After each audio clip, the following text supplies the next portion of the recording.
জামালের টার্গেট, সেই হামজার হেডার, হামজার গোল। ব্রেভ নিউ বাংলাদেশ, সেই বাংলাদেশে হামজার গোল এবং এই স্টেডিয়াম এখন ফেটে পড়ছে। ফ্রন্ট পার্টটা দিয়ে তিনি আলটিমেটলি ট্রাইটা করেছিলেন। ফাহমিদুল এখনো তার কন্ট্রোলে, সেখান থেকে সাদ, এবং এই দুজনের মধ্যে বেশ কিছু পাসিং কিন্তু আমরা দেখছি এই ম্যাচের শুরু থেকেই। বাংলাদেশি পায়ে বলটা রাখছে, যেটা এক্সপেক্টেড ছিল বাংলাদেশের কাছ থেকে। জামাল, আরো একবার কাজেম শাহ ছিল তার টার্গেট, তবে জামাল ভুঁইয়াকে ম্যাচের এই মোমেন্টের ভেতরে আমরা বক্সের ভেতরে দুবার স্থান নিতে দেখলাম। সেটা হয়তো আতসুশি নাকামুরা, জাপানিজ কোচ ভুটানের, তাকে কিছুটা হলেও চাপে ফেলবে। জামালকে এত তাড়াতাড়ি আমরা বক্সের ভেতরে এত প্রেজেন্স তার কমই দেখি, এবং তিনি যেখানে আজ স্টার্ট করেছেন সেটা গোল থেকে আরো কাছে। ক্লাবে তিনি যেখানে খেলছেন এই সিজনে ব্রাদার্স ইউনিয়নের হয়ে, সেখান থেকে আরো বেশ অ্যাডভান্স পজিশনে। কাজেম শাহর পাস রাকিবের কাছে, রাকিবের শট, আরো একবার সেটা আটকে দিয়েছেন তেনজিন। বাংলাদেশের প্রথম কর্নার কিক ম্যাচের ৫ম মিনিটে। এই সেট পিসের প্র্যাকটিসটা বাংলাদেশ কেমন করেছে সেটার প্রথম পরীক্ষা আজকের ম্যাচটায়, এবং জামাল ভুঁইয়া তিনিই যাচ্ছেন। কাজেম শাহ সেই বিউটিফুল একটা সাপ্লাই, রাকিব ঢুকেও পড়েছিলেন, তার সেই শটটা ব্লক হয়েছে।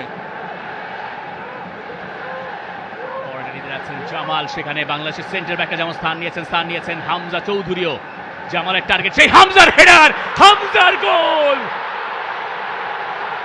ব্রেভ নিউ বাংলাদেশ, সেই বাংলাদেশে হামজার গোল এবং এই স্টেডিয়াম এখন ফেটে পড়ছে।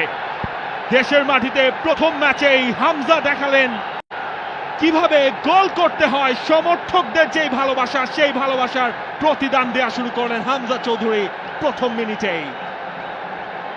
সেট পিস থেকে সবার ওপরে তালগাছ হয়ে দাঁড়িয়েছিলেন হামজা চৌধুরী, তাকে ধরার আর কারোর সুযোগ নেই। হামজা তার দ্বিতীয় ম্যাচেই গোলের দেখা পেয়ে গেলেন।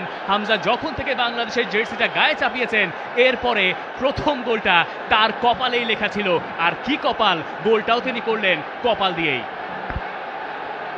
পারফেক্ট স্টার্ট হামজা চৌধুরীর জন্য, একেবারে সেট আপটাও গেছে। হামজা লাফিয়ে উঠেছিলেন এবং সেখান থেকে যে ফিনিশিংটা দরকার ছিল সেটাই করেছেন হামজা চৌধুরী। গোলকিপারের ঠিক পাশ দিয়ে, গোল লাইনের সামনে কেউ কোনো ডিফেন্ডার ছিলেন না, সেই সুযোগটাই হামজা চৌধুরী কাজে লাগিয়েছেন শতভাগ। ভুটান অবশ্য এই ক্ষেত্রে বেশ হতাশ হবে। সেট পিস থেকে যদি আপনি একজন ফুটবলারকে মার্ক করতে চান স্পেসিফিকলি, সেটা এই হামজা চৌধুরী হওয়ার কথা ছিল, কিন্তু সেই কাজটা তারা ঠিকঠাক করেনি। হামজা চৌধুরী তার মার্কারদের অনেক পিছনে ছিলেন। তিনি যখন রান মেক করলেন জামাল ভুঁইয়ার বলটা, ততক্ষণে ফ্লাইটটা ল্যান্ড করেছে। হামজা আনমার্কড অবস্থায় বলটা দিয়েছেন, সেই জায়গায় ঠেকানোর কোনো সুযোগ ছিল না। সেই রিপ্লেটা আপনি বারবার দেখতে চাইবেন। জামাল ভুঁইয়ার ক্রস থেকে হামজার গোল। Jamal Hamza duo is alive.